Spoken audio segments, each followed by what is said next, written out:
It was a quiet night as Betty and Barney Hill drove down a deserted stretch of highway, returning from a vacation in Canada.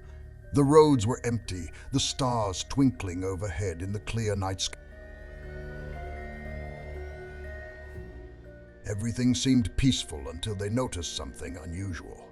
A streak of light streaking across the sky. At first, they thought it was a shooting star, but then it did the impossible. It changed direction and moved upward. Curiosity got the better of them.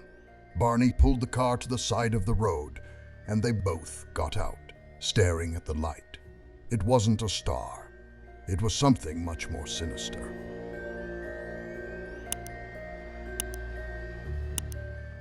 The object hovered in the sky, silent and up. Then, without warning, it turned abruptly toward them. Panic coursed through their veins as they rushed back to the car. Barney fumbled with the keys, his hands shaking as he tried to start the engine.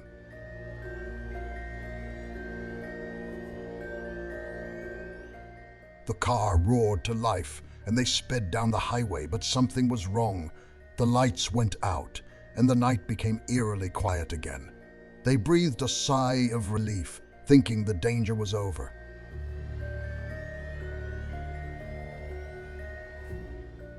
But as they drove away, a strange sense of unease crept over them.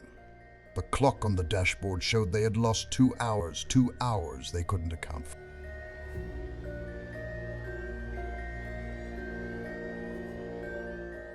Back home, the nightmare was not over. Both Betty and Barney began having vivid, terrifying dreams, recollections, they believed, of something that had happened during those lost hours. Desperate for answers, they sought the help of a Under hypnosis, both recounted horrifying stories of being abducted by creatures they couldn't fully describe, of the experiments these creatures performed on them. When they woke up, their watches had stopped at the exact moment they saw the light, as if time itself had been tampered with. They were never the same after that night. The memories of those lost hours haunted them, a looming shadow over their lives. They knew what they had been through, but no one else believed them, and perhaps that was the scariest part. Being alone in the knowledge that something out there had taken them, if only for a short time.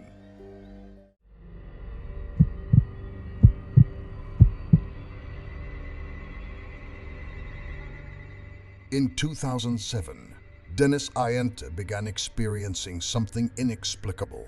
Every night, just as he was about to fall asleep, he would hear strange noises coming from his kitchen. Pans clanking, drawers opening, and muffled footsteps.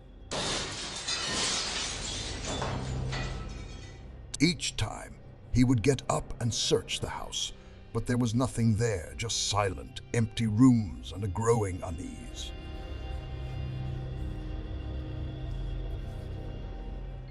One night, things took a darker turn.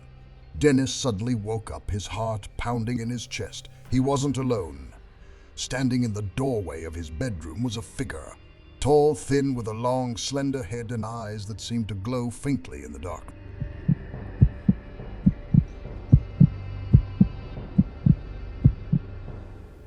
Dennis tried to move, to scream, but his body wouldn't obey.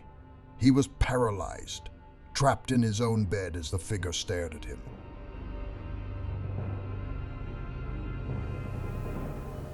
After what seemed like an eternity, Dennis passed out, falling into a deep, dreamless sleep.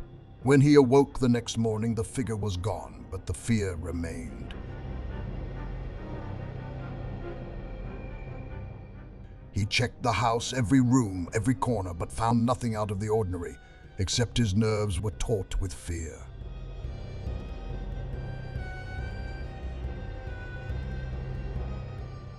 The next night it happened again.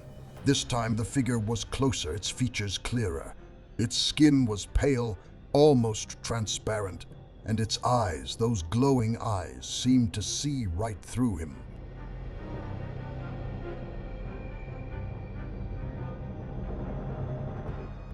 Once again, Dennis was paralyzed, unable to move or cry out as the figure slowly retreated from his room. A few minutes later, he regained control of his body and jumped out of bed, running to the window.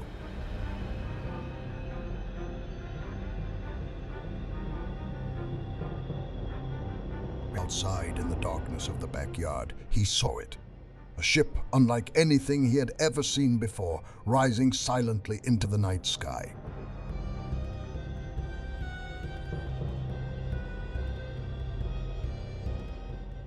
Over the next few days, Dennis noticed strange things around his house. Food was missing from the kitchen, and several bags of fertilizer were missing from his shed.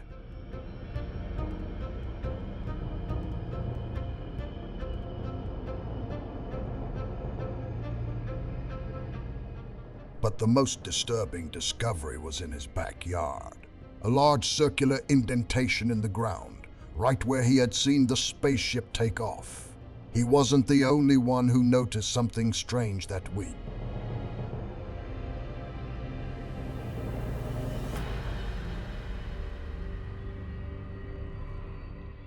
Other residents in town, and even tourists passing through, reported seeing strange lights in the sky, lights that moved in ways no human aircraft could.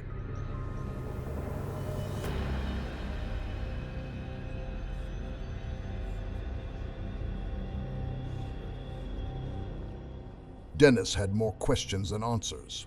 What had come to his house that night? What did it want? And why had it chosen him? The thought that he might never know the truth was the scariest thing of all.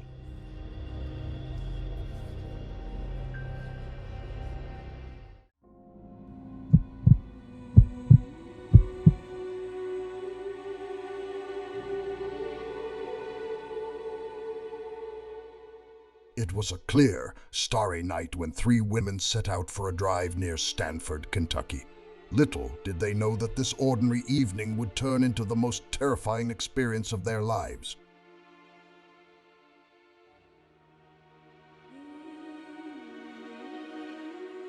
As they drove along the country road, chatting and laughing, something strange caught their attention, a bright light hovering in the sky ahead.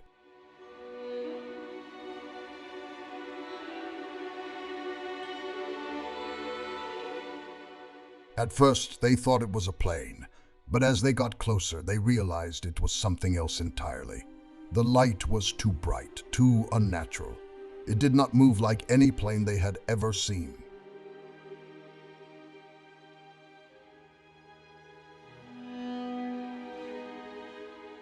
Fear gripped them as the light grew larger and closer, until it was directly above their car.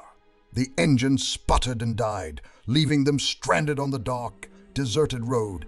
Then everything went black.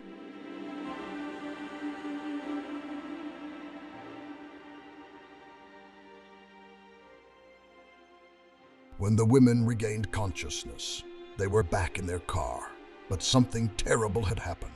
They had no recollection of what had happened during the hours they had lost.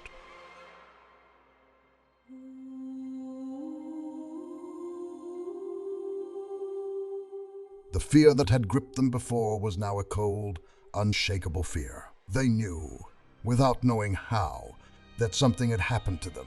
Something terrible.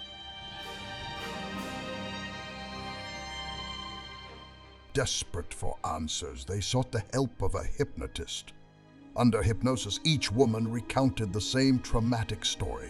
They had been taken aboard a ship by creatures they could not fully describe. The creatures had performed strange experiments on them, probing their minds and bodies in ways they could not explain. The memories were fragmented, like fragments of a nightmare they could not fully recall.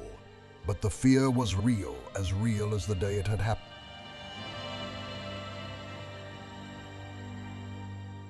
To add to their horror, when they later took a lie detector test, they all passed with flying colors. Whatever happened to them that night, they believed it with every fiber of their being, and they weren't alone.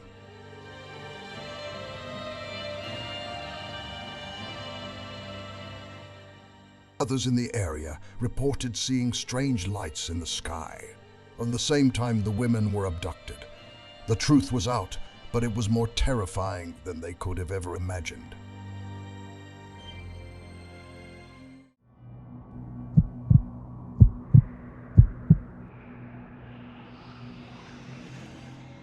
Dr. Herbert Hopkins was a rational man, a physician by profession, but in his private life he was fascinated by the mysterious and the inexplicable.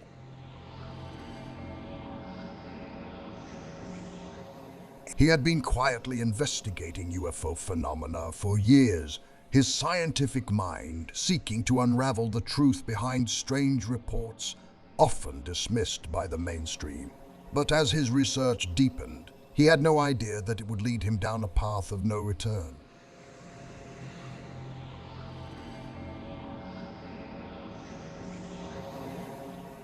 On a cool autumn night in 1978, Dr. Hopkins was alone in his home in Maine.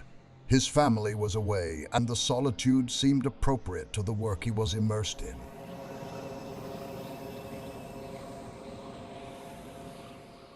His study was dimly lit by a single lamp, and the house was eerily quiet, except for the occasional creak of the old wooden floorboards. He was reviewing notes on a particularly puzzling UFO case, one that had puzzled him for weeks.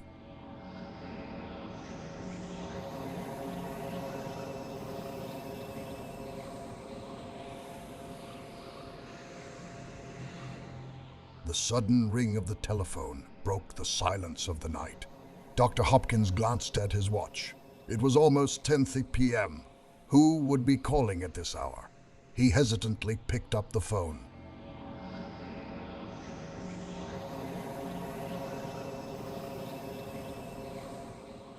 "This is Dr. Hopkins," he said, his voice calm despite his anxiety.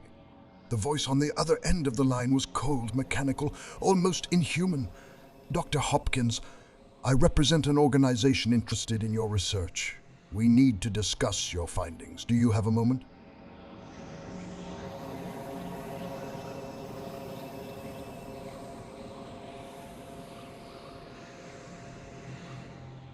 There was something unnerving about the voice, something that made Dr. Hopkins's nerves fray. It was too precise, too emotionless, as if it had been generated by a machine. Yet despite his growing anxiety, his curiosity went.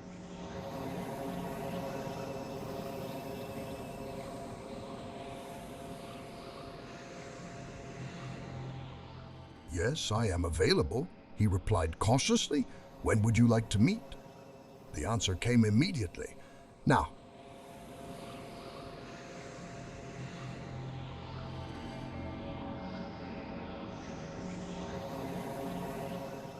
Before Dr. Hopkins could process the request, the doorbell rang. The sound was so sudden, so close, it startled him with fear. He glanced at the phone, but the line was dead.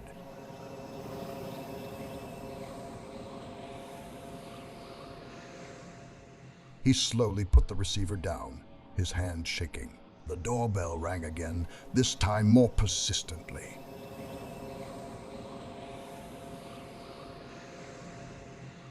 Feeling frightened, Dr. Hopkins walked to the door.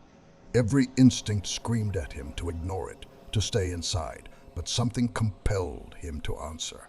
Taking a deep breath, he opened the door.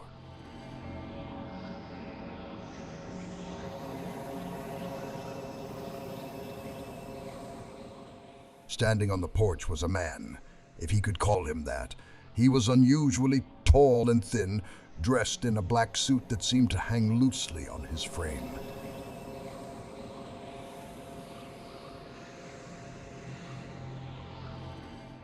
His skin was pale, almost waxy, and he was completely hairless. But it was his face that truly frightened Dr. Hopkins.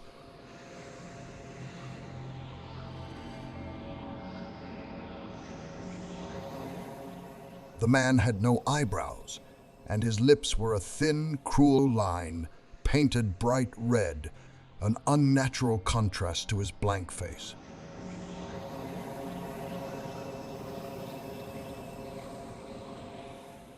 "Dr. Hopkins?" the man said in a flat, mechanical voice over the phone. "May I come in?"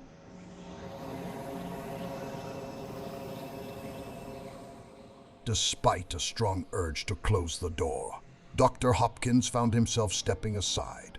The man moved with an uncanny, jerky precision, like a puppet on a string. He entered the office and sat down across from Dr. Hopkins, his posture unnaturally stiff.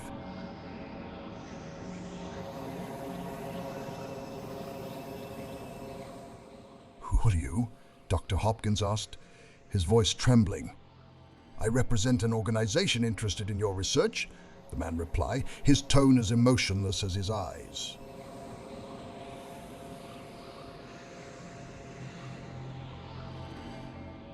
"You have uncovered dangerous information. It would be best if you ceased all investigation and destroyed your evidence." Dr. Hopkins felt a chill run down his spine. "Why?" he managed to ask. "What are you hiding?"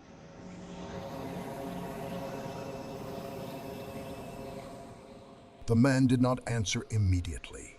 Instead, he reached into his pocket and pulled out a coin. He held it up, and with a wave of his hand, the coin disappeared into thin air. Dr. Hopkins stared, unable to comprehend what he had just witnessed.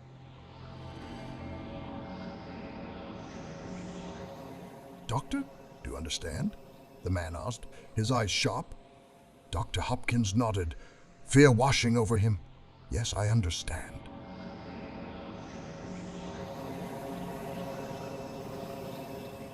The man stood up, his movements even more mechanical, as if he were running out of energy.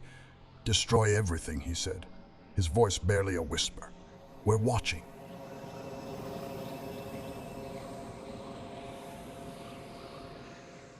With that, he walked away, disappearing into the night without a trace. Dr. Hopkins stood in the doorway, his heart pounding. He knew he should destroy his research, but he couldn't bring himself to do it. He needed answers, no matter the cost.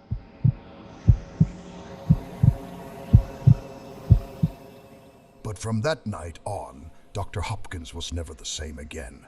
The shadows in his house seemed darker, the air colder. He was no longer alone, and the feeling of being watched never left him.